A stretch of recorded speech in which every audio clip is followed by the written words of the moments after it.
Okay, so today I'm making stuffed sopapillas. I've had this requested several times, so here we go. I'm going to start off by making a chili puree. This is what's going to go along with my stewed meat that I'm using for filling today. I have 3 guajillo chiles and I'm going to use 1 dry ancho chile. Now, what I'm going to do next is remove the stems and seeds.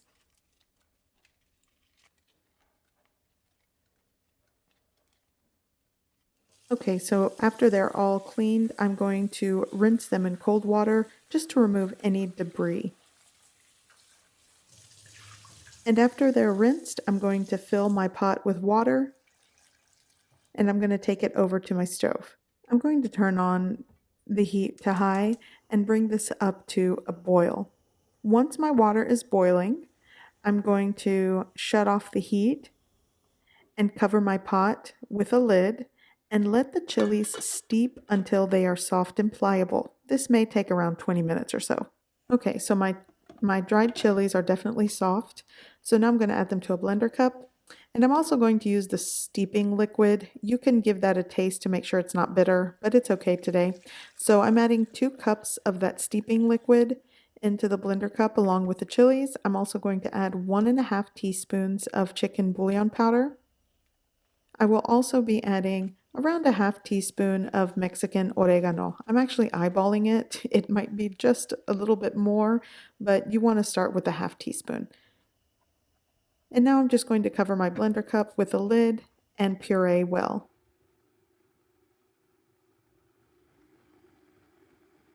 Once it's pureed well, I'm just going to set it aside until I'm ready to use it. For the meat filling, today I'm using pork meat, but you could do this with beef if you like.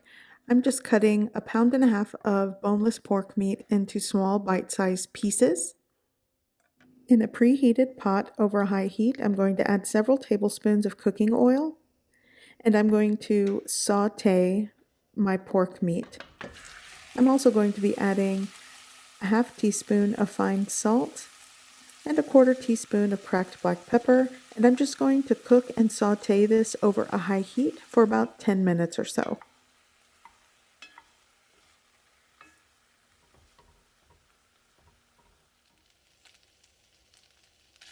Okay, so it has been over 10 minutes. My meat is sauteed, so now I'm going to add half of an onion chopped. This was a small onion that I chopped. I'm going to continue sauteing for several minutes until the onions are cooked and translucent. Okay, so at this point, I'm going to season the meat. Here I made a rub with chili powder, onion powder, garlic powder, and ground cumin, and I added a little extra chili powder to this. I will put the measurements in the description below, but it's around 1.5 teaspoons of chili powder, a half teaspoon of onion powder, half teaspoon of garlic powder, and a half teaspoon of ground cumin.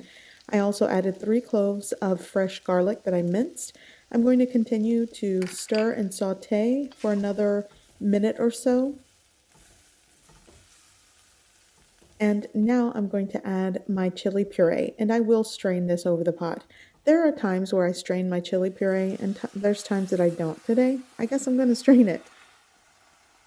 I'm going to just stir it in, combine well, and bring to a simmering boil.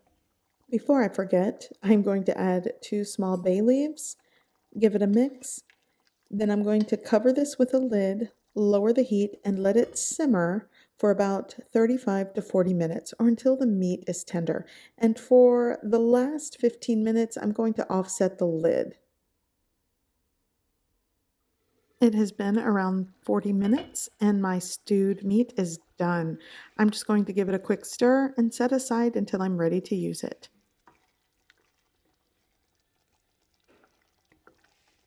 Okay, so for the sopapillas, I'm going to create a dough. Here I have 2 cups of all-purpose flour. To that, I'm going to add 1 teaspoon of baking powder and a half teaspoon of fine salt. I'm going to give that a mix. Now I'm going to add 1 tablespoon of shortening. You could use lard or even butter if you like. Just give that a mix into the flour, and little by little I'm going to add warm water. I'm going to start with a 1/4 cup of warm water, give it a mix. Then I'm going to add another 1/4 cup. In all, that'll be a half cup of warm to hot water. And if you still find that it's too dry, you'll want to add a tablespoon of warm water at a time until the dough comes together. In all, I added a half cup plus 2 tablespoons of warm water to this dough. Now I'm just going to knead and combine well. And once the dough ball forms, I'm going to add it to my work surface and knead this until the surface of the dough is somewhat smooth. And once the dough springs back and it's smooth on the exterior, I'm going to divide it into dough balls. I'm going to divide it into 5 dough balls, but to make larger, thicker sopapillas, you probably could divide it into 4. And if you want to make more sopapillas, just double this recipe. I will be sure to put the measurements and ingredients in the description below this video. Okay, so all of my dough balls are separated and formed. So I'm going to place it back into the bowl and add a damp paper towel on the top and let the dough rest for about 15 to 20 minutes. And then after the dough has rested, you'll want to start rolling them out. I'm just going to roll this out, and you don't want the dough too thin. I actually may have rolled mine out a little too thin, but I'll still try to make it work. But you want it thick enough so when you create this pocket, it's enough to hold the filling. So after I've rolled it out, I'm just going to divide it into 4 pieces. I'm using a pizza cutter that I've dipped into some flour, and I will repeat the process.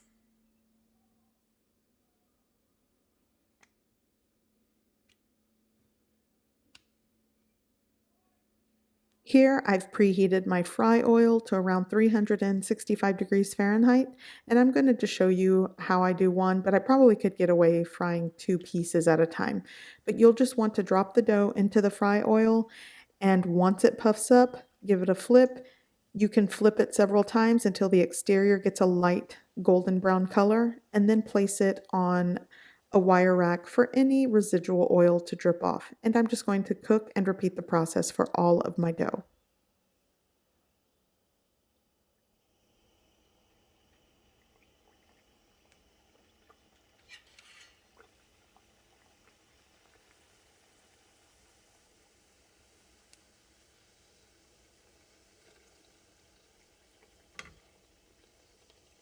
So I have fried half of the dough already, so I'm going to assemble some of these stuffed sopapillas so you can see what they look like. And like I said earlier, you can stuff and top however you like. This is what I'm working with today.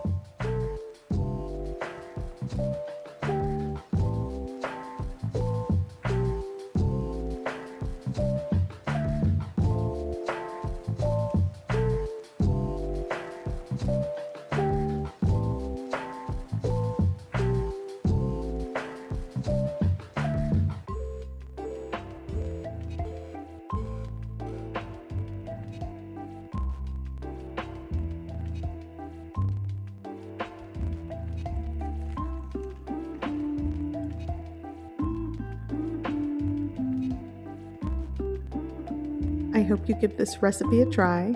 I hope you like it, and thanks for watching.